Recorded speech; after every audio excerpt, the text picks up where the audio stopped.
지금 중국 조선업계에 유례없는 대재앙이 닥쳤습니다.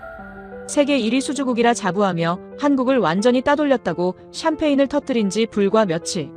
중국 전역의 조선소는 순식간에 수조 원대 선박들이 썩어가는 거대한 고철 공동묘지로 변해버렸습니다. 인도 직전의 배들이 엔진 결함으로 전량 거부되며 항구 전체가 마비됐기 때문입니다. 비용을 아끼려 한국을 배신하고 중국을 택했던 프랑스와 카타르는 수천억 원의 위약금이 쌓이는 지옥을 맞이했습니다. 중국은 한국의 설계도를 훔쳐 외형은 복제했지만 배의 심장에 담긴 단 1%의 기술만큼은 끝내 넘지 못했습니다. 가격으로 승부하려던 중국을 단숨에 침몰시킨 한국 기술의 소름 돋는 실체, 지금 바로 공개합니다. 어디서 듣고 계신가요? 구독과 좋아요 잊지 마세요. 안녕하세요. 저는 리웨이창입니다. 회의실 문이 열리는 순간 테이블 위에 펼쳐진 도면 더미가 눈에 들어왔습니다. 수백 장의 설계도와 공정 매뉴얼, 품질 기준서까지 모두 한국에서 건너온 것들이었죠. 정확히 말하면 제가 지난 5년간 공들여 빼온 기술 문서들이었습니다. 상하이 본사 42층 대회의실, 창밖으로 양쯔강 너머 조선소 크레인들이 아침 햇살을 받아 반짝였어요. 저는 그 광경을 보며 생각했습니다. 저 크레인들이 오늘도 한국과 똑같은 배를 만들어내고 있다고, 우리는 이제 한국 기술자들의 허락 없이도 그들의 결과물을 재현할 수 있다고 말이죠. 이사회 멤버들이 하나둘 자리에 앉기 시작했습니다. 저는 노트북을 펼치며 오늘 회의 안건을 다시 확인했어요. 신규 엔진 생산 라인 가동 현황 보고, 그리고 향후 확장 계획 논의였습니다. 하지만 제 머릿속에는 이미 결론이 나 있었죠. 우리는 한국의 기술을 완벽히 습득했고, 이제 그것을 우리 방식대로 활용할 시간이라고 말입니다. 회의실 맨 끝자리에 앉은 왕젠궈 수석기술고문이 서류를 넘기는 소리가 들렸습니다. 그는 이 회사에서 가장 오래 일한 기술자였어요. 실제로 용접봉을 잡아본 적이 있는 몇 안 되는 임원이기도 했죠. 문제는 그가 너무 많이 아는 동시에 너무 많이 걱정한다는 것이었습니다. 저는 그의 존재가 때로 불편했어요. 마치 제 어깨 너머에서 끊임없이 경고하는 목소리 같았으니까요. 회의가 시작되자 저는 먼저 입을 열었습니다. 테이블 위 도면들을 가리키며 말했죠. 이 모든 자료가 우리에게 무엇을 의미하는지 아느냐고. 이것은 단순한 기술 문서가 아니라 한국이 수십 년간 쌓아온 노하우의 결정체라고 설명했습니다. 그리고 덧붙였어요. 이제 그 노하우는 우리 것이 되었다고, 우리는 한국과 동일한 수준의 제품을 만들 수 있는 능력을 확보했다고 말입니다. 임원들이 고개를 끄덕이기 시작했습니다. 하지만 왕젠궈만은 다른 표정이었어요. 그는 손을 들어 발언권을 요청했습니다. 저는 속으로 한숨을 쉬며 그에게 시선을 돌렸죠. 왕젠궈는 천천히 입을 열었습니다. 설계도를 갖고 있는 것과 그것을 제대로 구현하는 것은 별개라고, 특히 선박용 엔진처럼 극한 환경에서 장기간 작동해야 하는 시스템은 단순 복제로는 완성될 수 없다고 말했어요. 저는 그의 말을 듣고 있었지만 동의하지 않았습니다. 왕젠궈는 계속해서 자신의 우려를 늘어놓았죠. 엔진 검증에는 최소 5년 이상의 실제 운항 데이터가 필요하다고, 우리가 만든 엔진들은 아직 그 시간을 채우지 못했다고 경고했습니다. 그는 한국 엔진들이 왜 신뢰받는지 아느냐고 물었어요. 그건 수십 년간 바다에서 증명된 결과 때문이라고, 도면만으로는 그 신뢰를 복제할 수 없다고 강조했습니다. 회의실에 잠시 침묵이 흘렀습니다. 저는 왕젠궈를 바라보며 반박할 준비를 했어요. 그의 주장은 전형적인 9세대 기술자의 사고방식이었습니다. 그들은 기술을 마치 신비로운 장인 정신의 영역으로 여기고 있었죠. 하지만 현대산업에서 기술이란 그런 게 아니었어요. 기술은 데이터이고 수치이고 문서였습니다. 그 문서만 있으면 누구든 재현할 수 있는 것이 21세기 제조업이었죠. 저는 왕젠궈를 향해 말했습니다. 기술이란 건 결국 문서라고, 한국이 한 일을 우리도 할 수 있다고 단언했어요. 설계 사양이 같고 부품 규격이 동일하다면 결과물도 같을 수밖에 없다고 설명했습니다. 왕젠궈는 고개를 저었죠. 그는 같은 재료로 같은 설계도대로 만들어도 조립 과정의 미세한 차이, 품질 관리의 수준 차이가 최종 성능을 결정한다고 반박했습니다. 저는 그의 말을 가로막았습니다. 그런 식이면 아무것도 시작할 수 없다고, 우리는 이미 충분한 기술력을 확보했고, 지금 필요한 건 실행이지 더 이상의 검증이 아니라고 강조했어요. 왕젠궈는 입을 다물었습니다. 하지만 그의 눈빛에서 저는 동의가 아닌 체념을 읽었죠. 그는 자신의 의견이 받아들여지지 않을 것을 이미 알고 있었던 겁니다. 회의실의 다른 임원들은 제 편이었습니다. 그들은 왕젠궈 같은 신중론자가 아니라 실행을 원하는 사람들이었어요.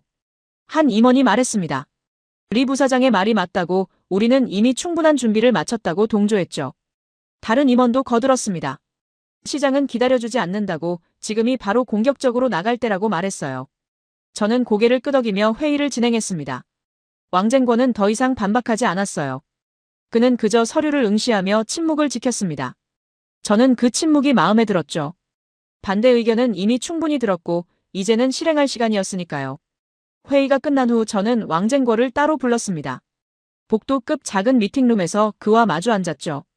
저는 차분한 목소리로 말했습니다. 당신의 우려는 이해한다고 하지만 우리는 앞으로 나아가야 한다고 설명했어요. 왕쟁권은 한참을 침묵하다가 입을 열었습니다. 도면을 훔치는 것과 기술을 이해하는 것은 다르다고, 특히 엔진은 수만 개의 부품이 완벽한 조화를 이뤄야 하는 시스템이라고 말했죠. 저는 그의 말을 끊었습니다. 훔친 게 아니라 확보한 거라고, 그리고 우리는 단순히 복제하는 게 아니라 개선하고 있다고 반박했어요. 한국 조선소들의 과잉 품질 관리를 줄이고 불필요한 공정을 생략하면 원가를 30% 이상 낮출 수 있다고 설명했습니다. 그것이 바로 진정한 경쟁력이라고 강조했죠. 왕쟁권은 저를 바라보며 말했습니다. 과잉 품질이라고 생각하는 그 부분들이 실은 장기 신뢰성을 보장하는 핵심이라고, 30년을 운항해야 하는 선박에서 초기 원가 절감은 나중에 더 큰 비용으로 돌아올 수 있다고 경고했어요. 그는 예를 들었습니다. 볼트 하나의 토크갑 차이가 5년 후 치명적 고장으로 이어질 수 있다고, 같은 재료 같은 설계라도 조립 과정의 정밀도가 전혀 다른 결과를 만든다고 말했습니다. 저는 픽 웃었습니다. 너무 극단적인 가정이라고, 우리는 이미 수십 척의 선박을 건조했고 문제없이 운항 중이라고 반박했어요. 왕쟁권은 고개를 저었습니다. 그 선박들은 아직 5년도 안 됐다고, 진짜 테스트는 10년, 20년 후에 온다고 말했죠. 하지만 저는 그의 말에 설득되지 않았습니다. 10년, 20년을 기다릴 수는 없었어요. 시장은 지금 움직이고 있었고 우리는 그 흐름을 탈 수 있는 준비가 되어 있었으니까요. 왕쟁권은 마지막으로 한마디를 남겼습니다. 기술을 가르칠 수는 있어도 경험을 가르칠 수는 없다고, 한국이 수십 년간 바다에서 쌓은 그 경험은 문서로 전달될 수 없는 것이라고 말했어요. 저는 그 말을 듣고 속으로 비웃었습니다. 경험이요? 우리에게는 한국이 수십 년간 축적한 모든 기술 데이터가 문서화되어 있었어요. 시험 결과, 고장 사례, 개선 이력까지 모두 우리 손에 있었습니다. 왕쟁권가 미팅룸을 나간 후 저는 창밖을 바라봤습니다. 조선소에서는 새로운 선박의 용골이 놓이고 있었어요. 그 배에 들어갈 엔진 설계도는 바로 지난주 한국에서 넘어온 최신 버전이었습니다. 저는 그 도면을 떠올리며 생각했죠. 한국 기술자들이 10년을 들여 개발한 것을 우리는 6개월 만에 손에 넣었다고, 이것이 바로 효율이라고 스스로에게 말했습니다. 책상 서랍을 열어 또 다른 서류를 꺼냈습니다. 한국 엔진의 고장 사례 분석 보고서였어요. 지난 20년간 발생한 모든 주요 고장 사례와 원인 분석, 그리고 개선 방법이 담겨 있었습니다. 저는 이 자료를 보며 생각했죠. 한국은 시행착오를 거치며 이 데이터를 얻었지만 우리는 그 시행착오를 건너뛸 수 있다고 말입니다. 그들의 실패를 우리가 반복할 필요는 없었어요. 사무실 불을 끄고 나오며 저는 복도 창문으로 조선소를 마지막으로 바라봤습니다. 밤이 되었지만 조선소는 여전히 불이 환하게 켜져 있었어요. 야간 작업이 진행 중이었습니다. 저는 그 불빛을 보며 미소 지었죠. 저 불빛 하나하나가 한국 기술의 복제본을 만들어내고 있었으니까요. 집으로 가는 길 라디오에서 뉴스가 흘러나왔습니다. 세계 조선업계 동향에 관한 보도였어요. 한국 조선소들의 수주가 예년에 비해 감소했다는 내용이었습니다. 저는 볼륨을 조금 높였죠. 그 뉴스가 제게는 희망적으로 들렸으니까요. 한국의 약세는 곧 우리의 기회였습니다. 왕쟁권의 경고는 뒤에 남겨두고 저는 앞만 보며 달렸습니다. 기술을 훔쳤든 빌렸든 확보했든 중요한 건 결과였어요. 그리고 우리는 그 결과를 만들어낼 준비가 되어 있었습니다. 6개월이 흘렀습니다. 제 책상 위에는 계약서가 쌓여 있었어요. 컨테이너선, LNG선, 벌크선까지 다양한 선종의 계약서들이었습니다. 저는 그 서류 더미를 바라보며 숨이 가빠지는 걸 느꼈죠. 이건 단순한 수주가 아니었어요. 패권의 이동이었습니다. 상하이 본사 대회의실에는 전 세계 언론사 기자들이 모여 있었습니다. 오늘은 우리 회사의 연간 실적 발표일이었어요. 저는 단상에 섰습니다. 스크린에 숫자가 떴죠. 연간 수주량, 전년 대비 340% 증가라는 문구가 화면을 가득 채웠습니다. 그리고 그 아래 더 중요한 문장이 있었어요. 세계 조선 수주 1위 달성이라는 글자였습니다. 카메라 플래시가 터졌습니다. 기자들이 일제히 손을 들었어요. 저는 그들의 질문을 받으며 생각했습니다. 불과 1년 전만 해도 한국은 넘을 수 없는 벽처럼 보였다고 하지만 지금 이 순간 그 벽은 무너졌다고 말이죠. 한 기자가 물었습니다. 이렇게 빠른 성장의 비결이 무엇이냐고요. 저는 준비된 답변을 했습니다. 기술 혁신과 효율적 생산 시스템 덕분이라고 말했죠. 물론 그건 절반의 진실이었습니다. 진짜 비결은 한국에서 빼온 설계도와 매뉴얼이었어요. 하지만 그걸 말할 순 없었습니다. 대신 저는 강조했죠. 우리는 한국과 동일한 품질을 30% 낮은 가격에 제공한다고, 이것이 바로 시장이 원하는 것이라고 설명했습니다. 다른 기자가 질문했습니다. 한국 조선소와의 차별점이 무엇이냐고요. 저는 망설임 없이 대답했어요.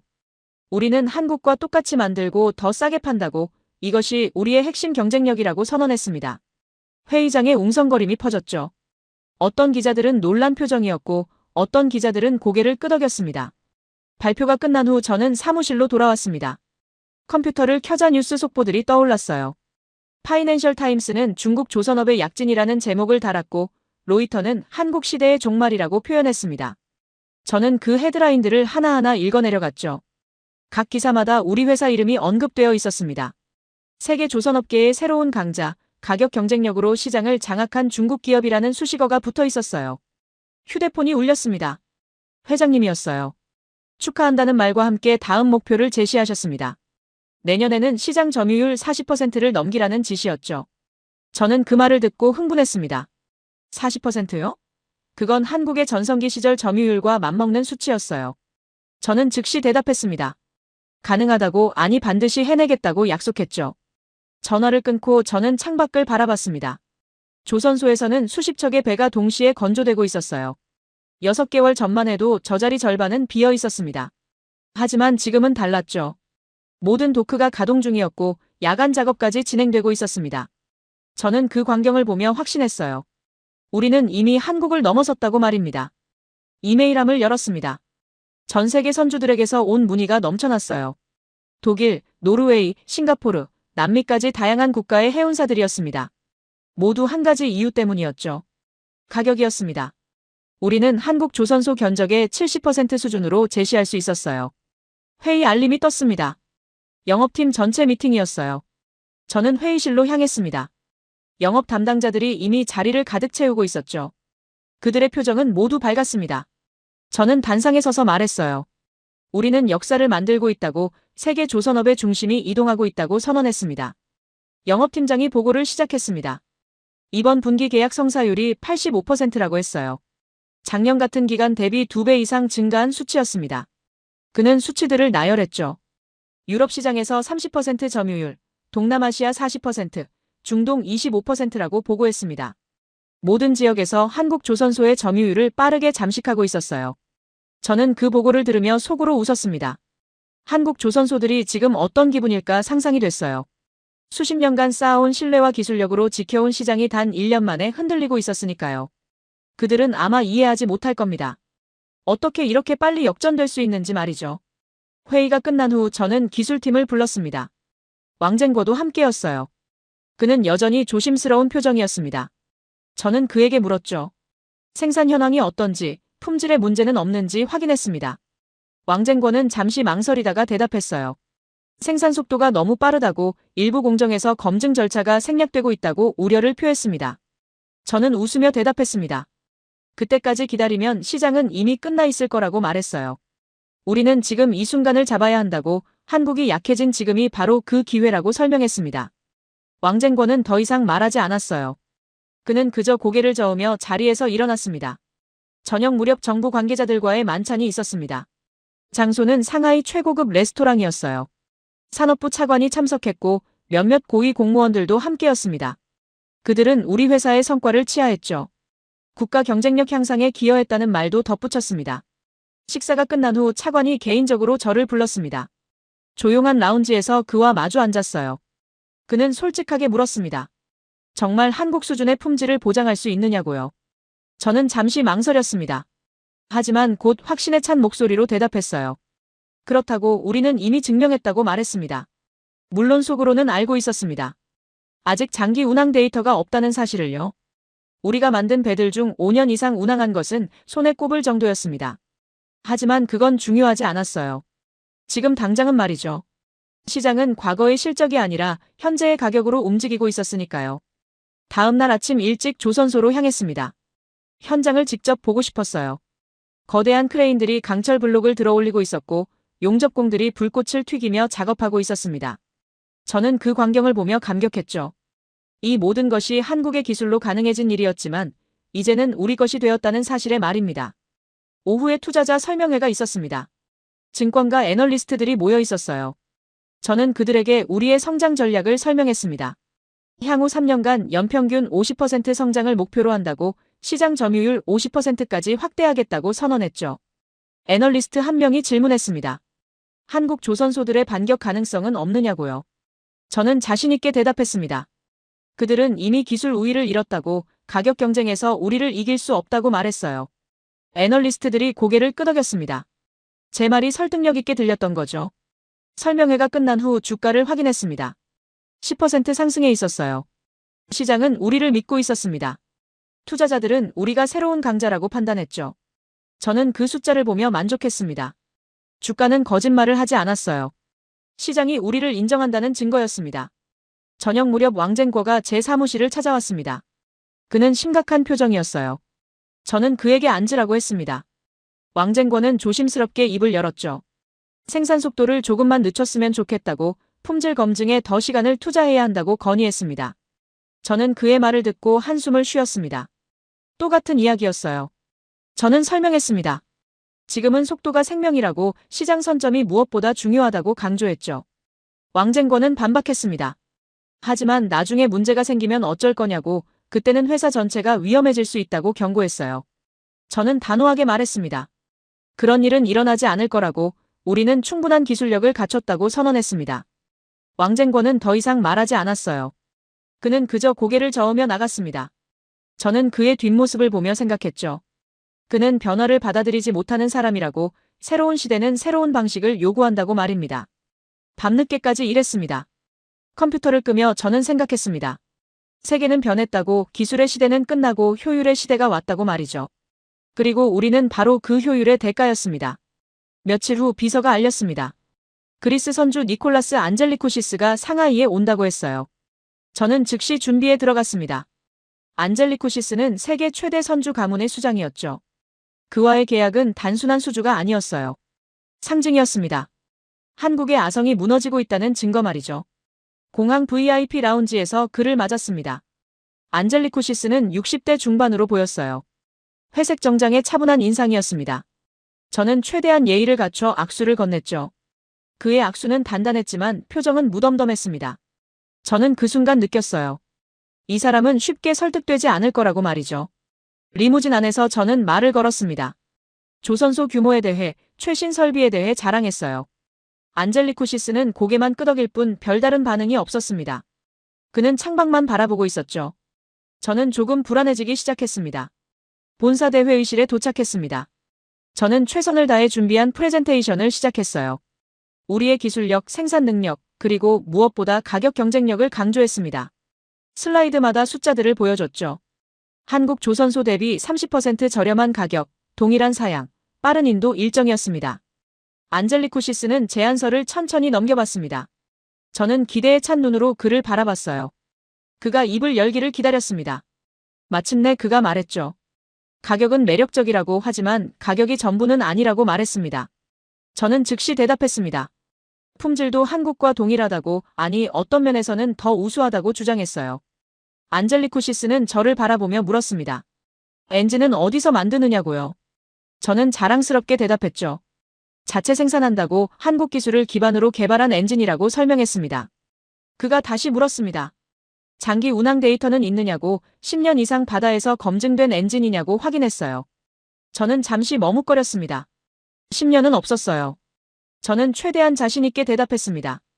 아직 10년은 안 됐지만 5년간의 데이터가 있다고, 모든 테스트를 통과했다고 강조했죠. 안젤리코시스는 아무 말 없이 고개만 끄덕였습니다. 저는 그의 반응을 읽을 수 없었어요. 점심 식사를 함께 하자고 제안했습니다. 최고급 중식당을 예약해뒀다고 말했죠. 안젤리코시스는 동의했습니다. 식사 자리에서 저는 계속해서 가격 우위를 강조했습니다. 5억 달러 절감이 얼마나 큰 금액인지, 그 돈으로 무엇을 할 수 있는지 설명했어요. 안젤리코시스는 조용히 음식만 먹고 있었습니다. 저는 답답했죠. 왜 반응이 없는 걸까? 5억 달러면 충분히 설득력 있지 않나 싶었습니다. 식사가 끝나갈 무렵 안젤리코시스가 입을 열었습니다. 솔직하게 말하겠다고 가격은 매력적이지만 자신들이 원하는 건 가격이 아니라고 말했어요. 저는 놀랐습니다. 가격이 아니라고요? 그럼 뭐란 말입니까? 제가 물었죠. 안젤리코시스는 천천히 설명했습니다. 배는 단순한 운송수단이 아니라고 자신들에게는 30년을 함께할 자산이라고 말했어요. 그 30년 동안 엔진이 한 번이라도 심각하게 고장나면 수억 달러의 손실이 발생한다고 설명했습니다. 저는 반박했습니다. 우리 엔진도 한국 엔진과 똑같은 설계라고 문제가 생길 이유가 없다고 주장했어요. 안젤리코시스는 고개를 저었습니다. 설계가 같다고 해서 결과가 같은 건 아니라고, 특히 바다는 모든 결함을 드러낸다고 말했죠. 저는 화가 났습니다. 그럼 한국 엔진은 무엇이 다르냐고, 도면이 같고 부품이 같은데 왜 그렇게 집착하느냐고 따졌어요. 안젤리코시스는 차분하게 대답했습니다. 한국 엔진은 수십 년간 바다에서 검증됐다고, 그 데이터는 단순히 도면으로 복제할 수 없는 것이라고 설명했습니다. 저는 비웃었습니다. 그건 과거의 이야기라고, 이제 시대가 변했다고 말했어요. 기술은 더 이상 특정 국가의 전유물이 아니라고, 중국도 충분히 만들 수 있다고 선언했습니다. 안젤리코시스는 아무 반응도 하지 않았어요. 그저 저를 바라볼 뿐이었습니다. 오후에 조선소 현장 투어를 했습니다. 저는 자랑스럽게 설명했어요. 연간 50척 이상의 대형 선박을 건조할 수 있다고, 이것이 바로 중국의 힘이라고 말했습니다. 안젤리코시스는 한 LNG선 앞에서 멈췄습니다. 엔진룸을 보고 싶다고 했어요. 엔진룸으로 안내했습니다. 거대한 엔진이 설치되어 있었죠. 안젤리코시스는 엔진을 자세히 살펴봤습니다. 그리고 기술자에게 물었어요. 이 엔진으로 운항 중인 배는 몇 척이나 되느냐고요. 기술자가 대답했습니다. 현재 12척이라고 했죠. 안젤리코시스가 다시 물었습니다. 가장 오래 운항한 배는 몇 년 됐느냐고요. 기술자는 망설이다가 대답했습니다. 3년 반이라고 말했어요. 저는 그 순간 불안했습니다. 안젤리코시스의 표정이 미묘하게 변한 걸 느꼈으니까요. 회의실로 돌아왔습니다. 저는 최종 제안을 했어요. 가격을 조금 더 낮출 수 있다고, 척당 1억 7,500만 달러면 어떻겠느냐고 제시했습니다. 총 5억 5천만 달러를 절약할 수 있다는 계산이었죠. 저는 확신했습니다. 이 정도면 거절할 수 없을 거라고 말이죠. 안젤리코시스는 고개를 저었습니다. 그리고 말했어요. 제안에 감사하지만 계약할 수 없다고 선언했습니다. 저는 믿을 수 없었어요. 제가 물었습니다. 가격도 좋고 품질도 보장하는데 왜 거절하느냐고 합리적인 이유를 말해달라고 요구했죠. 안젤리코시스는 천천히 설명했습니다. 자신의 가문은 150년간 선박 사업을 해왔다고, 배에서 가장 중요한 건 엔진이고, 엔진에서 가장 중요한 건 신뢰성이라고 말했어요. 그리고 그 신뢰성은 시간으로만 증명된다고 강조했습니다. 저는 반박했습니다. 우리 엔진도 충분히 신뢰할 수 있다고, 한국 설계를 그대로 따랐다고 주장했어요. 안젤리코시스는 단호하게 말했습니다. 설계를 따르는 것과 기술을 보유하는 것은 다르다고, 특히 해양 엔진은 수만 개의 변수가 존재한다고 설명했죠. 저는 화가 났습니다. 그럼 중국 엔진은 영원히 신뢰받을 수 없다는 말이냐고, 기회조차 주지 않겠다는 거냐고 따졌어요. 안젤리코시스는 차분하게 대답했습니다. 기회를 주지 않는 게 아니라고, 다만 자신의 가문 배로는 그 실험에 참여할 수 없다고 말했습니다. 저는 마지막으로 시도했습니다. 가격을 더 낮출 수 있다고, 척당 1억 7천만 달러까지 내릴 수 있다고 제안했어요. 안젤리코시스는 손을 저었습니다. 가격의 문제가 아니라고, 공짜로 준다 해도 받을 수 없다고 단언했죠. 제 얼굴이 화끈거렸습니다. 공짜로 줘도 안 받겠다고요? 제가 물었습니다. 그렇다면 무엇을 더 해야 하느냐고, 어떻게 하면 신뢰를 얻을 수 있느냐고 질문했어요. 안젤리코시스는 간단하게 대답했습니다. 시간이라고, 최소 10년 이상 바다에서 검증되어야 한다고 말했죠. 저는 비웃었습니다. 10년을 기다리라는 말이냐고, 그 사이의 시장은 다 우리가 가져갈 거라고 선언했어요. 안젤리코시스는 고개를 끄덕였습니다. 그럴 수도 있다고 하지만 자신들은 기다릴 거라고 대답했습니다. 회의가 끝났습니다. 저는 엘리베이터까지 그를 배웅했어요. 로비에서 안젤리코시스가 마지막으로 말했습니다. 배는 투자가 아니라 자산이라고, 자산의 가치는 초기 비용이 아니라 생애 전체 수익으로 결정된다고 설명했어요. 그리고 덧붙였습니다. 자신의 가문에 중국산 엔진으로 움직이는 배는 단 한 척도 허락할 수 없다고, 그건 배가 아니라 시한폭탄이라고 선언했죠. 저는 그 말을 듣고 얼어붙었습니다. 시한폭탄이라고요? 안젤리코시스는 악수를 청했습니다. 저는 힘없이 그의 손을 잡았어요. 그가 말했습니다. 10년 후에 다시 만나자고, 그때 엔진이 바다에서 검증됐다면 기꺼이 계약하겠다고 약속했습니다. 하지만 지금은 불가능하다고 단언했죠. 그가 떠난 후 저는 회의실로 돌아왔습니다. 창밖을 바라봤어요. 조선소의 크레인들이 여전히 움직이고 있었습니다. 하지만 그 광경이 갑자기 공허하게 느껴졌죠. 세계 최대 선주가 우리를 거절했습니다. 5억 5천만 달러를 포기하면서까지 말이에요. 저는 이해할 수 없었습니다. 가격도 좋고 설계도 같은데 왜 거절하는 걸까요? 시한폭탄이라니, 그건 너무 과한 표현 아닌가요? 우리 엔진은 한국 설계를 그대로 따랐어요. 문제가 생길 리 없었습니다. 그날 밤 저는 혼자 사무실에 남았습니다. 안젤리쿠시스가 남긴 말들이 계속 귓가를 맴돌았어요. 시한폭탄, 10년의 검증, 자산가치, 신뢰성이라는 단어들이었습니다. 저는 고개를 저었죠. 그는 틀렸어요. 우리는 충분히 준비됐습니다. 안젤리쿠시스의 거절은 불쾌했지만 치명적이지는 않았습니다. 저는 스스로에게 말했어요.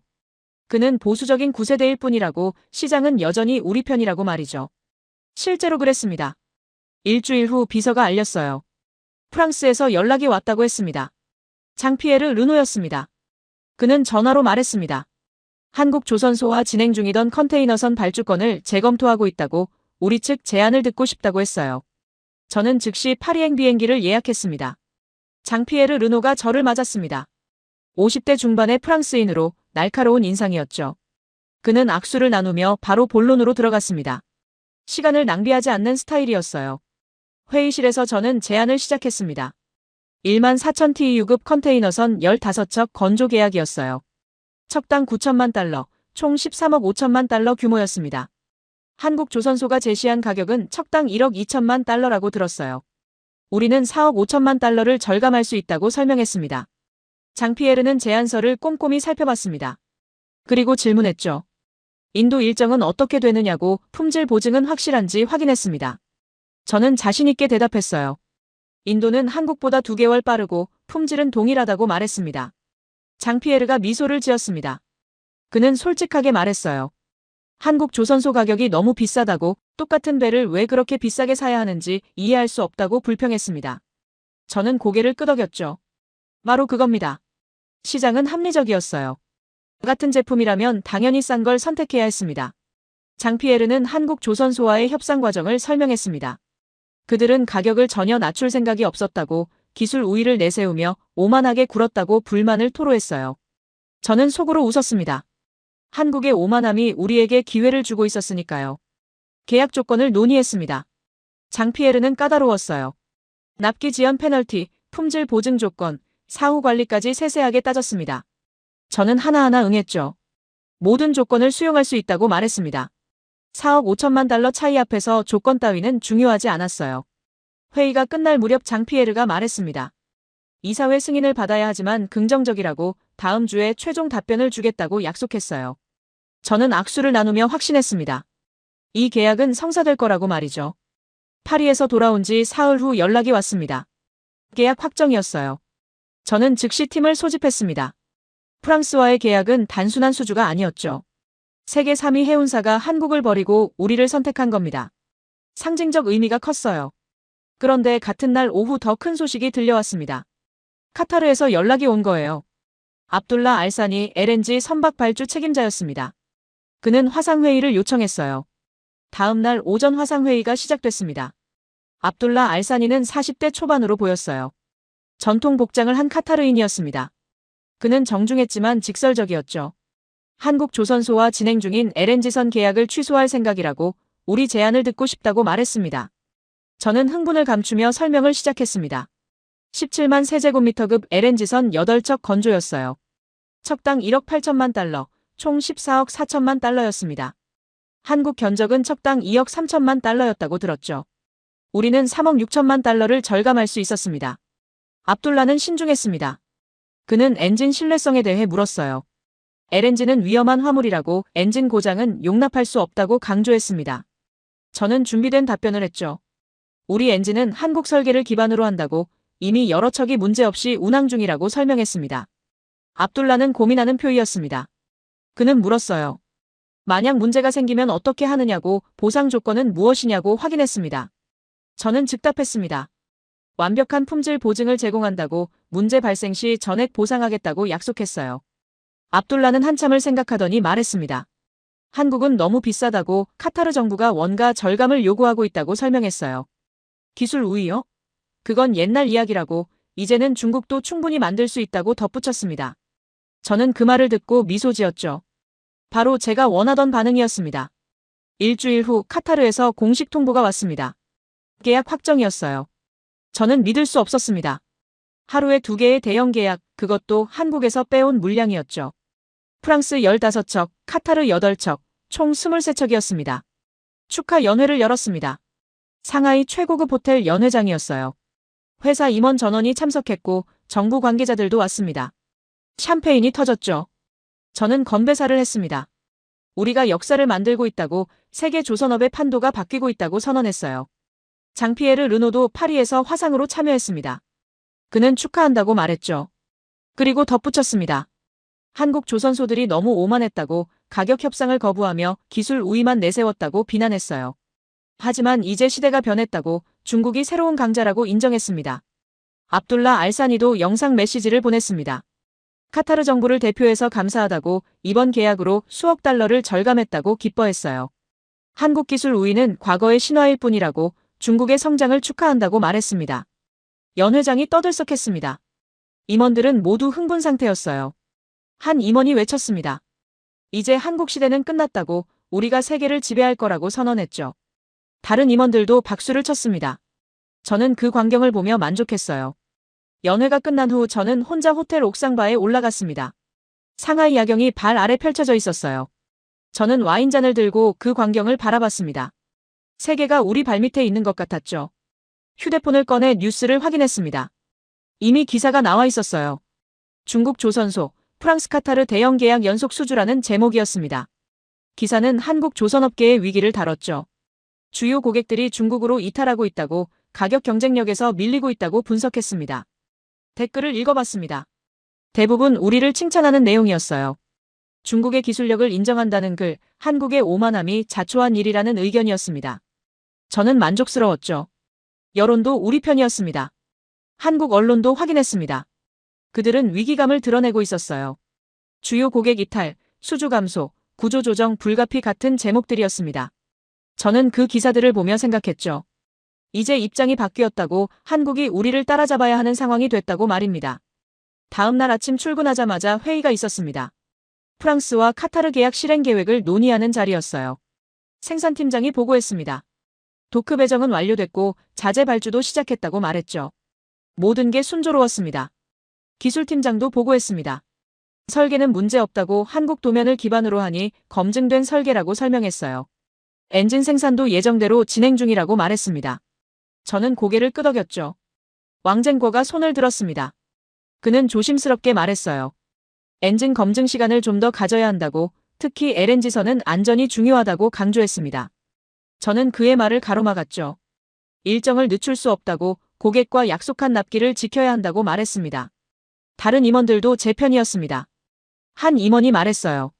왕 고문은 너무 신중하다고, 우리는 이미 충분히 준비됐다고 주장했죠. 왕쟁궈는 더 이상 말하지 않았습니다. 그는 그저 한숨만 쉬었어요. 저는 생각했습니다. 그리스는 우리를 거절했지만 시장은 달랐어요. 합리적인 고객들은 가격을 선택했습니다. 장피에르와 압둘라 같은 사람들 말이죠. 그들이 바로 미래였습니다. 비서가 들어왔습니다. 다른 유럽 해운사에서도 문의가 왔다고 알렸어요. 독일, 이탈리아, 스페인에서였습니다. 모두 한국 견적이 너무 비싸다며 우리 가격을 듣고 싶어 했죠. 저는 미소 지었습니다. 도미노가 시작된 겁니다. 안젤리코시스가 남긴 말이 떠올랐습니다. 시한폭탄이라고 했죠. 저는 고개를 저었습니다. 그는 틀렸어요. 우리 배는 완벽하게 만들어질 겁니다. 한국 설계를 따랐으니까요. 프랑스와 카타르가 증명할 겁니다. 중국 조선소도 충분히 신뢰할 수 있다고 말이죠. 잠자리에 들며 저는 확신했습니다. 우리는 올바른 길을 가고 있다고, 한국의 시대는 끝났다고, 이제는 우리 시대라고 말이죠. 프랑스와 카타르가 그 시작이었습니다. 더 많은 고객들이 따라올 겁니다. 가격 앞에서 기술 우위 따위는 아무 의미가 없었으니까요. 2년이 흘렀습니다. 프랑스와 카타르 계약으로 건조한 배들이 속속 인도되고 있었어요. 저는 매번 진수식에 참석하며 뿌듯함을 느꼈습니다. 프랑스 컨테이너선들은 이미 7척이 운항 중이었고 카타르 LNG선도 3척이 바다로 나갔죠. 모든 게 순조로웠습니다. 그날 아침도 평범했습니다. 사무실에 출근해서 이메일을 확인하고 있었어요. 일상적인 업무 보고들이었습니다. 하지만 오전 10시쯤 비서가 급하게 들어왔습니다. 표정이 심상치 않았어요. 긴급 보고가 있다고 기술팀이 즉시 만나자고 한다고 전했습니다. 회의실로 갔습니다. 왕쟁궈가 이미 와 있었어요. 그의 얼굴은 창백했습니다. 저는 불안해지기 시작했죠. 무슨 일이냐고 물었습니다. 왕쟁궈는 태블릿을 건넸어요. 해운업계 긴급 속보였습니다. 글래드스톤호라는 이름이 보였습니다. 중국 후둥중화조선소에서 건조한 LNG선이었어요. 우리 회사는 아니었지만 같은 중국 조선소였죠. 기사를 읽어 내려갔습니다. 호주 인근 해상에서 엔진이 완전히 정지됐다고 재가동이 불가능하다고 적혀 있었습니다. 저는 고개를 들었습니다. 왕쟁궈를 바라봤어요. 그는 말했습니다. 글래드스톤호는 운항 2년차라고 중국산 엔진을 장착한 배라고 설명했습니다. 엔진 내부 주요 부품이 파손됐다고 수리가 불가능할 수도 있다고 말했죠. 저는 반박했습니다. 후둥중화는 우리와 다르다고 그들은 품질 관리가 허술하다고 말했어요. 왕쟁궈는 고개를 저었습니다. 그들도 한국 설계를 썼다고 우리와 같은 방식으로 만들었다고 지적했습니다. 저는 말문이 막혔어요. 점심시간쯤 더 자세한 소식이 들어왔습니다. 글래드스톤호는 호주 근해에서 표류 중이라고 예인선이 출동했지만 수리 가능성은 희박하다고 했어요. LNG 화물을 실은 채로 바다 한가운데 멈춰 있는 거였습니다. 저는 등골이 오싹했죠. 오후에 긴급 임원회의가 소집됐습니다. 모두들 글래드스톤호 소식을 알고 있었어요. 한 임원이 물었습니다. 우리 엔진은 괜찮은 거냐고 같은 일이 일어날 수 있느냐고 확인했습니다. 저는 자신있게 대답했어요. 우리는 품질 관리가 더 철저하다고 같은 일은 일어나지 않을 거라고 말했습니다. 하지만 왕쟁궈가 반박했습니다. 글래드스톤호도 모든 테스트를 통과했다고 출고 당시 문제가 없었다고 말했어요. 진짜 문제는 장기 운항 중에 나타난다고 2년이라는 시간이 그것을 증명했다고 강조했습니다. 회의실이 조용해졌어요. 그날 밤 집에 돌아와 뉴스를 확인했습니다. 글래드스톤호 사고가 주요 뉴스였어요. 해운 전문가들이 나와서 분석했습니다. 중국산 엔진의 신뢰성 문제를 지적했죠. 한 전문가는 말했습니다. 중국의 LNG선을 맡기는 건 도박이라고 검증되지 않은 기술로 위험한 화물을 다루면 안 된다고 경고했어요. 저는 TV를 껐습니다. 과장된 보도라고 생각하려 했어요. 일주일 후 더 나쁜 소식이 왔습니다. 글래드스톤호가 폐선 처리될 거라고 했어요. 수리 비용이 신조 가격의 60%에 달한다고 차라리 3배를 만드는 게 낫다는 결론이었습니다. 2년 된 배가 폐선이라니 저는 믿을 수 없었어요. 그리고 한 달 후였습니다. 프랑스에서 연락이 왔어요. 장피에르 르노였습니다. 그의 목소리는 차갑게 식어 있었죠. 우리가 건조한 컨테이너선 중 한 척에서 엔진 문제가 발생했다고 알렸습니다. 저는 심장이 멎는 것 같았습니다. 무슨 문제냐고 물었어요. 장피에르는 설명했습니다. 대서양 운항 중 엔진 출력이 갑자기 떨어졌다고 긴급 점검 결과 주요 부품에서 균열이 발견됐다고 말했습니다. 당장 큰 문제는 아니지만 불안하다고 전수 점검을 요구한다고 통보했죠. 저는 왕쟁궈를 불렀습니다. 그에게 물었죠. 이게 무슨 일이냐고 분명 모든 테스트를 통과했다고 따졌습니다. 왕쟁궈는 차분하게 말했어요.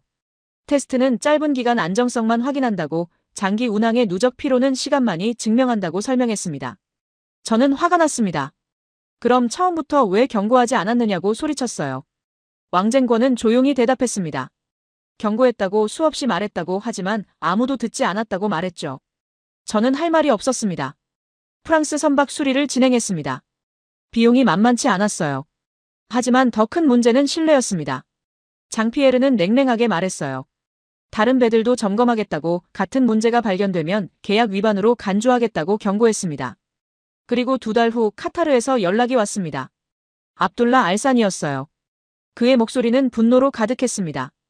우리가 건조한 LNG선에서 심각한 엔진 이상이 발견됐다고 즉각 조치를 취하라고 요구했죠. 저는 급히 카타르로 날아갔습니다. 도하 항구에서 해당 선박을 확인했어요. 기술팀이 엔진을 분해했습니다. 결과는 충격적이었죠. 주요 부품 여러 곳에서 미세균열이 발견됐습니다. 글래드스톤호와 유사한 패턴이었어요. 압둘라를 만났습니다. 그는 분노했어요. 신뢰할 수 있다고 했지 않느냐고, 한국과 같은 품질이라고 보장하지 않았느냐고 따졌습니다. 저는 사과했죠. 즉시 수리하겠다고, 비용은 전액 우리가 부담하겠다고 약속했습니다. 하지만 압둘라는 냉정했습니다. 수리로는 부족하다고, 근본적인 신뢰 문제라고 말했어요. 카타르 정부가 중국산 엔진 선박 발주를 재검토하고 있다고, 추가 계약은 취소될 것 같다고 통보했습니다. 저는 그 말을 듣고 무너지는 기분이었어요. 하지만 안젤리쿠시스의 말이 떠올랐습니다. 시한폭탄이라고 했죠. 3년 반으로는 증명할 수 없다고 경고했습니다. 저는 그때 그 말을 비웃었어요. 하지만 지금 그 말이 현실이 되고 있었습니다. 사무실로 돌아와 보고서들을 검토했습니다. 우리가 건조한 선박 중 운항 2년 이상 된 배들의 엔진 상태 보고서였어요. 읽어내려가면서 저는 식은땀이 났습니다. 대부분의 배에서 크고 작은 문제가 보고되고 있었죠. 왕쟁궈가 사무실로 들어왔습니다. 저는 그를 바라봤어요.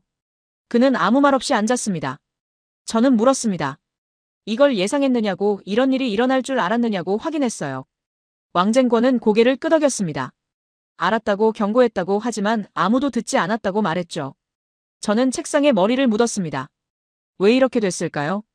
우리는 한국 설계를 그대로 따랐어요. 같은 재료, 같은 사양이었습니다. 하지만 결과는 달랐죠. 왕쟁궈가 말했습니다.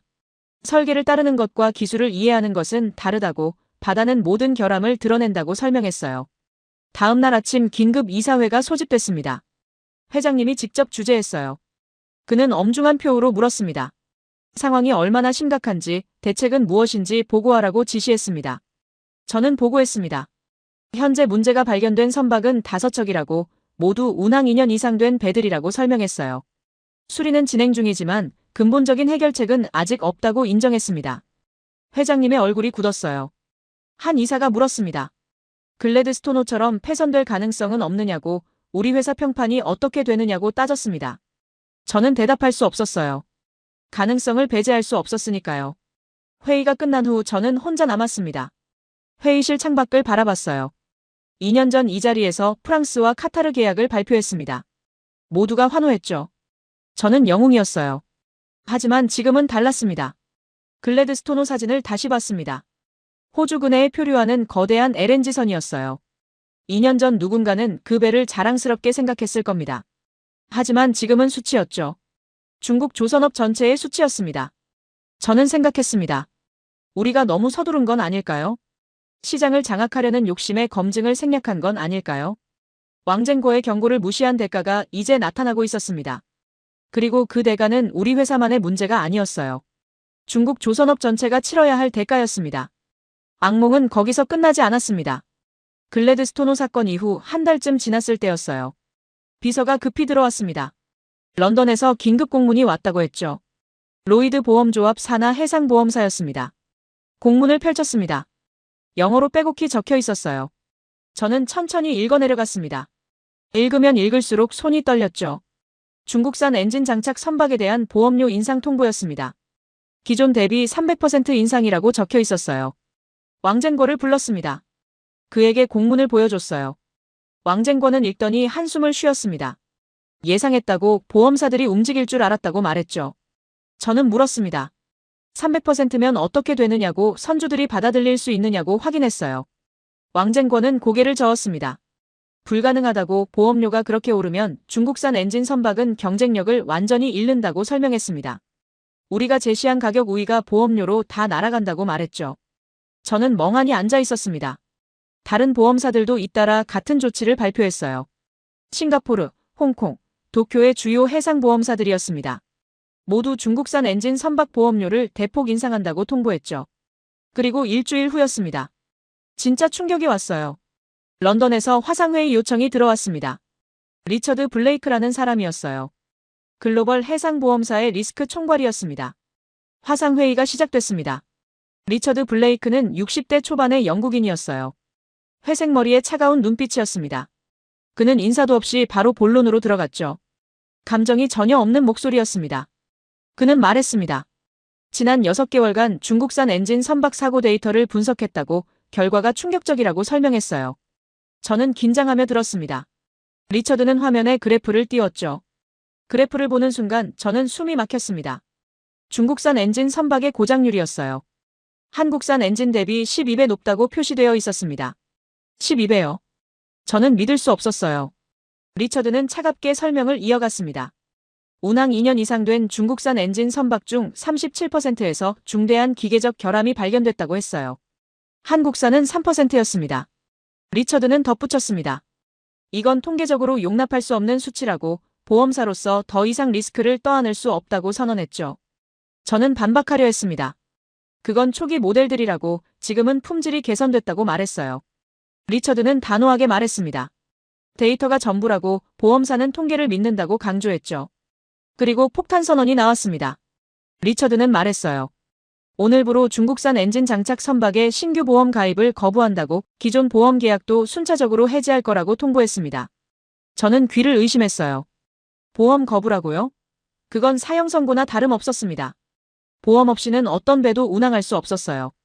항구 입출항이 불가능했고 화물도 실을 수 없었습니다. 저는 다급하게 물었습니다. 협상의 여지는 없느냐고 조건을 제시하면 안 되느냐고 물었죠. 리처드는 고개를 저었습니다. 우리는 정치를 하지 않는다고 통계를 믿을 뿐이라고 말했어요. 그리고 덧붙였습니다. 중국산 엔진이 10년 이상 안정적으로 운항한다는 데이터가 쌓일 때까지 이 결정은 번복되지 않을 거라고 선언했습니다. 화상회의가 끝났습니다. 저는 멍하니 화면을 바라봤어요. 10년이라고요? 10년을 기다리라고요? 안젤리쿠시스가 했던 말이 떠올랐습니다. 최소 10년의 검증이 필요하다고 했었죠. 저는 그때 비웃었어요. 하지만 지금 보험사가 똑같은 말을 하고 있었습니다. 긴급 임원회의를 소집했습니다. 리처드 블레이크의 선언을 보고했어요. 회의실이 술렁거렸습니다. 한 임원이 외쳤죠. 이건 불공정하다고 서방 보험사들의 중국 견제라고 주장했습니다. 하지만 왕젠거가 조용히 말했습니다. 불공정이 아니라고 정당한 리스크 관리라고 설명했어요. 우리 엔진이 실제로 고장률이 높다고 12배라는 숫자는 거짓말을 하지 않는다고 인정했습니다. 회의실이 조용해졌어요. 다른 임원이 물었습니다. 그럼 어떻게 하느냐고 이대로 무너지라는 말이냐고 따졌죠. 왕젠거는 대답하지 않았습니다. 저도 답이 없었어요. 10년을 기다릴 수는 없었습니다. 그날 오후 장피에르 르노에게서 전화가 왔습니다. 그의 목소리는 분노로 떨리고 있었어요. 보험사로부터 통보받았다고 프랑스 선박들의 보험이 해지될 거라고 알렸습니다. 저는 사과했습니다. 해결책을 찾겠다고 약속했어요. 하지만 장피에르는 냉정했습니다. 이건 당신 회사만의 문제가 아니라고 중국 조선업 전체의 신뢰 문제라고 지적했죠. 프랑스는 더 이상 중국산 엔진 선박을 발주하지 않을 거라고 선언했습니다. 압둘라 알사니에게서도 연락이 왔습니다. 카타르 정부가 긴급회의를 열었다고 했어요. 보험 문제로 LNG선 운항이 불가능해질 수 있다고 이건 국가 안보 문제라고 말했습니다. 추가 계약은 전부 취소라고 통보했죠. 저는 무너지는 기분이었습니다. 2년 전 그들과 샴페인을 터뜨리며 축하했던 기억이 떠올랐어요. 한국을 넘어섰다고 자축했었죠. 하지만 지금은 달랐습니다. 그들은 우리를 떠나고 있었어요. 일주일 후 더 나쁜 소식이 연쇄적으로 터졌습니다. 수에즈 운하관리국에서 발표했어요. 중국산 엔진 선박의 통과 시 특별 점검을 실시한다고 엔진 상태가 불량하면 통과를 거부할 수 있다고 경고했습니다. 파나마 운하도 같은 조치를 발표했어요. 싱가포르와 홍콩 항구도 마찬가지였습니다. 전 세계 주요 항로가 중국산 엔진 선박을 경계하기 시작한 겁니다. 저는 이게 현실인지 믿을 수 없었어요. 저는 안젤리쿠시스가 했던 말을 떠올렸습니다. 한국 엔진을 단 배는 30년 후에도 높은 가격에 중고로 팔 수 있지만 검증되지 않은 엔진을 단 배는 아무도 사지 않는다고 했었죠. 그 말이 현실이 되고 있었습니다. 한 달 후 저는 베이징 정부 회의에 소환됐습니다. 산업부 장관이 직접 주재하는 회의였어요. 주요 조선사 대표들이 모두 참석했습니다. 분위기는 무거웠죠. 장관이 말했습니다. 보험 블랙리스트 사태가 심각하다고 이건 중국 조선업의 생존이 걸린 문제라고 강조했어요. 대책을 내놓으라고 지시했습니다. 각 조선사 대표들이 보고했습니다. 신규 수주가 급감했다고 기존 계약도 취소되고 있다고 말했어요. 한 대표는 말했습니다. 고객들이 한국으로 돌아가고 있다고 가격이 비싸도 신뢰를 선택한다고 보고했죠. 제 차례가 왔습니다. 저는 보고했어요. 우리 회사도 신규 수주가 전년 대비 70% 감소했다고 프랑스와 카타르 계약도 위험하다고 인정했습니다. 장관의 얼굴이 굳었어요. 회의가 끝난 후 저는 혼자 베이징 거리를 걸었습니다.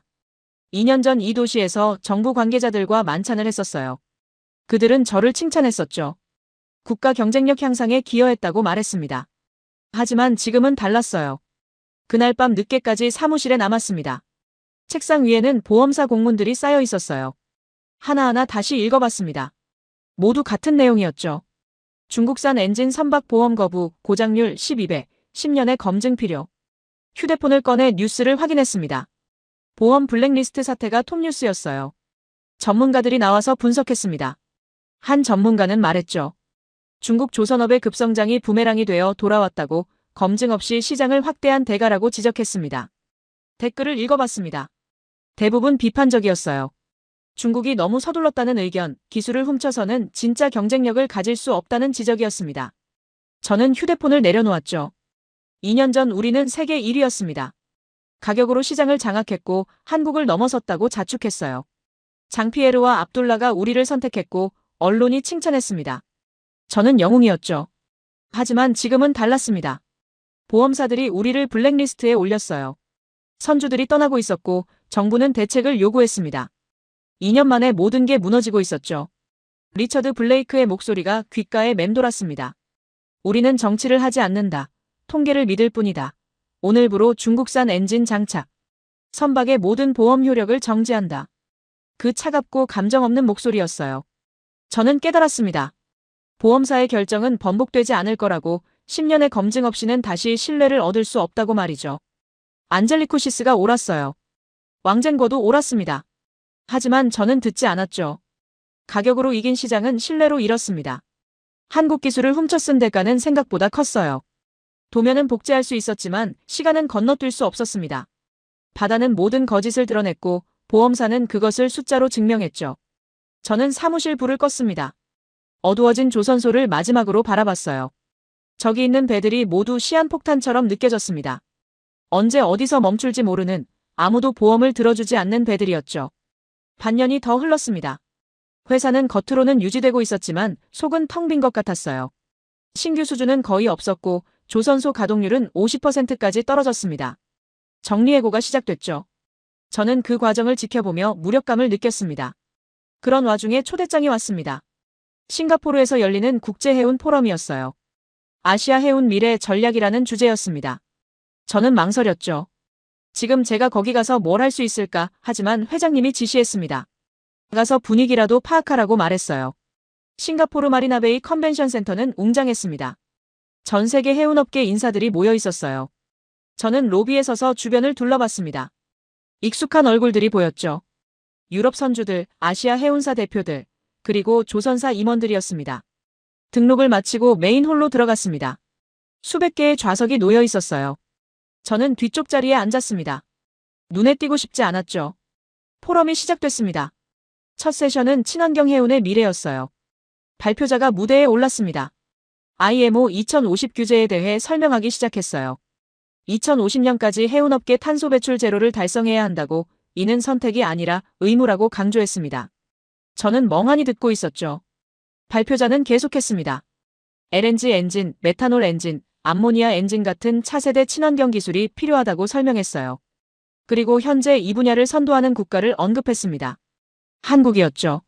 화면에 한국 조선사들의 친환경 엔진 개발 현황이 떴습니다. 듀얼 퓨얼 엔진, 메탄올 추진 시스템, 암모니아 레디 엔진까지 다양한 기술들이 나열되어 있었어요. 저는 그 화면을 보며 충격받았습니다. 우리가 추격하는 사이 한국은 이미 다른 차원으로 가 있었어요. 세션이 끝나고 휴식 시간이었습니다. 저는 로비로 나왔어요. 커피를 마시며 생각에 잠겼습니다. 친환경 엔진이라, 우리는 기존 엔진조차 제대로 못 만들고 있는데 말이죠. 그때 누군가 저를 불렀습니다. 돌아보니 익숙한 얼굴이었어요. 니콜라스 안젤리쿠시스였습니다. 3년 전 상하이에서 저를 거절했던 그 그리스 선주였죠. 저는 당황했습니다. 안젤리쿠시스는 다가와 악수를 청했어요. 저는 어색하게 그의 손을 잡았습니다. 그는 물었죠.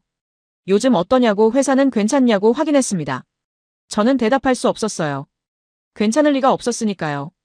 안젤리쿠시스는 조용히 말했습니다. 보험 블랙리스트 소식을 들었다고, 안타깝다고 위로했어요. 하지만 그의 눈빛에는 동정이 아니라 확신이 담겨 있었습니다. 제가 틀렸고 그가 옳았다는 확신이었죠. 저는 용기를 내서 물었습니다. 왜 그렇게 한국 엔진에 집착했느냐고, 정말 그렇게 큰 차이가 있느냐고 질문했어요. 안젤리코시스는 잠시 생각하더니 대답했습니다. 함께 걸으며 얘기하자고 제안했죠. 우리는 컨벤션 센터 밖으로 나왔습니다. 마리나베이 해변을 따라 걸었어요. 안젤리코시스가 입을 열었습니다. 이유는 간단하다고 미래 때문이라고 말했죠. 그는 설명했습니다. IMO 2050 규제가 시행되면 기존 화석 연료 엔진은 쓸모없게 된다고, 선박들은 모두 친환경 엔진으로 전환해야 한다고 말했어요. 그리고 그 기술을 가진 나라는 극히 제한적이라고 덧붙였습니다. 저는 물었습니다. 중국도 개발하면 되지 않느냐고. 우리도 연구하고 있다고 말했어요. 안젤리코시스는 고개를 저었습니다. 친환경 엔진은 기존 엔진보다 훨씬 복잡하다고, 기존 엔진도 제대로 못 만드는데 차세대 엔진을 어떻게 만들겠느냐고 반문했죠. 그의 말이 가슴에 박혔습니다. 저는 할 말이 없었어요. 안젤리코시스는 계속했습니다. 한국은 이미 10년 전부터 친환경 엔진을 연구했다고, 수천억 원을 투자했다고 설명했어요. LNG 듀얼 퓨얼 엔진은 이미 상용화 단계이고 메탄올과 암모니아 엔진도 실증 단계에 있다고 말했습니다. 저는 놀랐습니다. 10년이요? 우리가 한국 기술을 훔쳐 복제하는 동안 한국은 이미 다음 세대를 준비하고 있었던 거예요. 안젤리코시스는 덧붙였습니다. 그래서 자신은 한국 엔진만 선택한다고, 미래를 보장받을 수 있기 때문이라고 강조했죠. 저는 물었습니다. 그럼 친환경 시대가 오면 어떻게 되느냐고, 선택지가 있느냐고 확인했어요. 안젤리코시스는 단호하게 대답했습니다. 친환경 시대엔 선택지가 없다고, 한국은 이미 정상에 있다고 선언했죠. 그는 구체적인 예를 들었습니다. 자신의 회사가 최근 발주한 LNG 운반선은 모두 암모니아 레디 엔진을 장착한다고 했어요. 지금은 LNG를 쓰지만 5년 후 암모니아로 전환할 수 있는 엔진이라고 설명했습니다. 그리고 그 기술을 가진 곳은 한국밖에 없다고 말했죠. 저는 충격받았습니다. 우리는 아직 기본 엔진의 신뢰성도 확보하지 못했는데 한국은 벌써 연료 전환 가능한 엔진을 만들고 있었어요. 안젤리코시스의 말이 맞았습니다. 우리는 다른 차원에서 경쟁하고 있었죠. 안젤리코시스가 멈춰섰습니다. 그는 바다를 바라보며 말했어요. 3년 전 상하이에서 자신을 이해하지 못한 것 같다고, 하지만 이제는 알 거라고 말했습니다. 배는 30년을 운항하는 자산이라고, 그 30년 동안 세상이 바뀐다고 설명했죠. 그는 덧붙였습니다. 지금 값싼 중국 엔진을 선택하면 10년 후 규제를 만족하지 못해 폐선될 수 있다고, 하지만 한국 엔진을 선택하면 연료 전환으로 30년을 다 쓸 수 있다고 말했어요. 이게 바로 자산 가치의 차이라고 강조했습니다. 저는 고개를 숙였습니다. 3년 전 제가 얼마나 무지했는지 깨달았어요. 가격만 보고 미래를 보지 못했습니다. 안젤리코시스는 저를 바라보며 조용히 말했죠. 아직 늦지 않았다고, 지금부터라도 제대로 해야 한다고 조언했습니다. 저는 물었습니다. 어떻게 하면 되느냐고, 무엇부터 시작해야 하느냐고 질문했어요. 안젤리코시스는 간단하게 대답했습니다. 훔치지 말고 개발하라고, 빠르게 가려 하지 말고 제대로 가라고 말했죠. 그는 설명했습니다. 한국이 왜 신뢰받는지 아느냐고 물었어요. 그들은 수십 년간 한 걸음 한 걸음 쌓아 올렸다고, 실패하고 배우고 개선하는 과정을 거쳤다고 말했습니다. 도면을 훔쳐서는 그 과정을 건너뛸 수 없다고 강조했죠. 저는 그의 말을 듣고 있었습니다. 안젤리코시스는 마지막으로 말했어요. 중국도 할 수 있다고, 기술력은 충분하다고 인정했습니다. 하지만 조급함을 버려야 한다고, 10년, 20년을 투자할 각오가 필요하다고 조언했죠. 우리는 다시 컨벤션 센터로 돌아왔습니다. 다음 세션이 시작되려 하고 있었어요. 안젤리코시스는 악수를 청했습니다. 저는 그의 손을 잡으며 말했죠. 조언 감사하다고, 명심하겠다고 약속했습니다. 세션장으로 들어갔습니다. 이번 주제는 아시아 조선업의 미래였어요. 발표자는 한국 조선사 대표였습니다. 그는 차세대 친환경 선박 기술에 대해 발표했죠. 화면에 다양한 프로젝트들이 소개됐습니다. 암모니아 추진 선박, 수소 연료전지 선박, 완전 전기 추진 시스템까지 미래 기술들이 펼쳐졌어요. 발표자는 자신있게 말했습니다. 한국은 2030년까지 전 선종의 친환경 솔루션을 완성할 거라고 선언했죠. 저는 그 발표를 들으며 절망했습니다. 우리와의 격차가 보였어요. 우리는 기존 엔진도 신뢰받지 못하는데 한국은 벌써 수소와 암모니아를 이야기하고 있었습니다. 이건 단순한 기술 격차가 아니었어요. 철학의 차이였죠. 발표가 끝나고 질의응답 시간이었습니다. 한 참석자가 물었어요. 중국 조선업과의 경쟁을 어떻게 보느냐고 질문했습니다. 한국 대표는 신중하게 대답했죠. 경쟁이라기보다 다른 전략이라고, 중국은 물량과 가격으로 가고 있고 한국은 기술과 신뢰로 간다고 설명했습니다. 그는 덧붙였습니다. 친환경 시대에는 기술이 전부라고 물량으로는 IMO 규제를 통과할 수 없다고 말했어요. 결국 기술력 있는 조선소만 살아남을 거라고 전망했습니다. 청중들이 고개를 끄덕였죠. 저는 좌석에 앉아 생각했습니다. 3년 전 우리는 세계 1위였어요. 수주량으로는 한국을 앞섰습니다. 하지만 그게 무슨 의미였을까요? 우리가 쌓은 건 모래성이었어요. 파도가 치자 무너졌습니다. 저는 생각했습니다. 지금 시작하면 10년 후에는 어떻게 될까요? 한국은 그때쯤 또 다른 차원으로 가 있을 거예요. 우리는 영원히 추격자일까요? 아니면 언젠가 따라잡을 수 있을까요? 하지만 저는 희망을 버리지 않기로 했습니다. 안젤리코시스가 말했어요.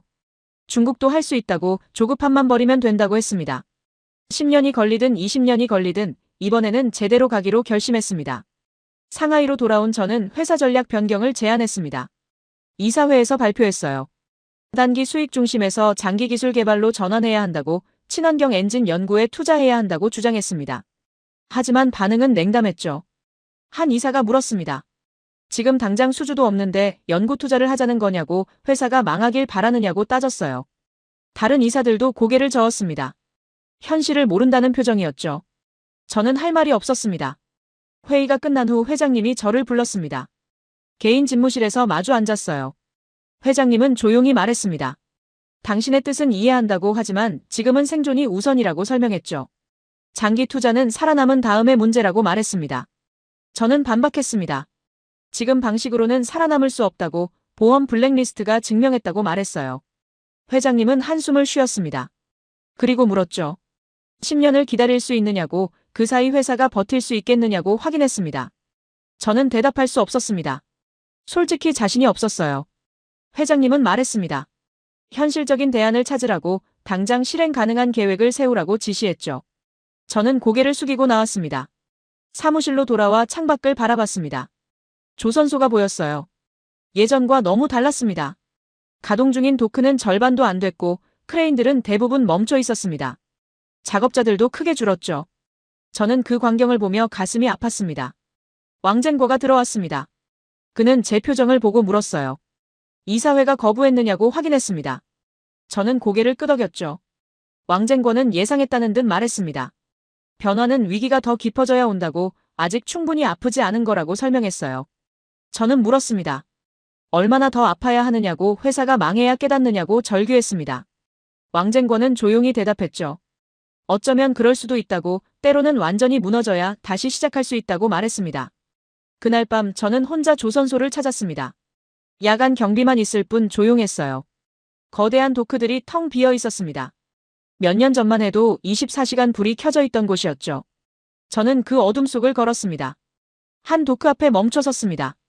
프랑스로 갈 예정이었던 컨테이너선이 반쯤 만들어진 채 방치되어 있었어요. 계약이 취소됐기 때문이었습니다. 녹슨 철골이 달빛을 받아 을씨년스러웠죠. 저는 그 배를 올려다보며 생각했습니다. 이 배에는 심장이 없구나. 엔진이 장착될 예정이었지만 이제는 영영 완성되지 않을 거라고 말이죠. 심장 없는 배, 그게 바로 우리가 만든 것들이었습니다. 며칠 후 업계 소식을 들었습니다. 한국 조선소들의 수주가 급증하고 있다고 했어요. 보험 블랙리스트 사태 이후 선주들이 대거 한국으로 돌아갔다는 겁니다. 가격이 비싸도 신뢰를 선택한다고 했죠. 구체적인 숫자를 확인했습니다. 한국 3대 조선소의 수주 잔량이 3년치를 넘어섰다고 했어요. 친환경 선박 수주가 특히 많았습니다. LNG 듀얼 퓨얼 컨테이너선, 암모니아 레디 탱커, 메탄올 추진 벌크선까지 미래 선박들이었죠. 반면 중국 조선소들은 달랐습니다. 신규 수주가 거의 없었어요. 일부 조선소는 파산했고 살아남은 곳들도 구조조정 중이었습니다. 저희 회사도 예외가 아니었죠. 직원 30%를 감축해야 했습니다. 몇 주 후 뉴스를 봤습니다. 한국 조선소에서 새로운 LNG선이 출항했다고 보도했어요. 세계 최초 암모니아 레디 LNG선이었습니다.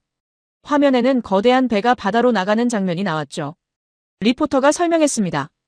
이 배는 현재 LNG를 연료로 쓰지만 5년 후 암모니아로 전환할 수 있다고 했어요. IMO 2050 규제를 완벽히 만족하는 미래형 선박이라고 강조했습니다. 저는 그 화면을 멍하니 바라봤습니다. 저는 생각했습니다. 우리는 가격으로 이길 수 있다고 믿었어요. 한국의 기술을 훔치면 한국을 넘어설 수 있다고 확신했습니다.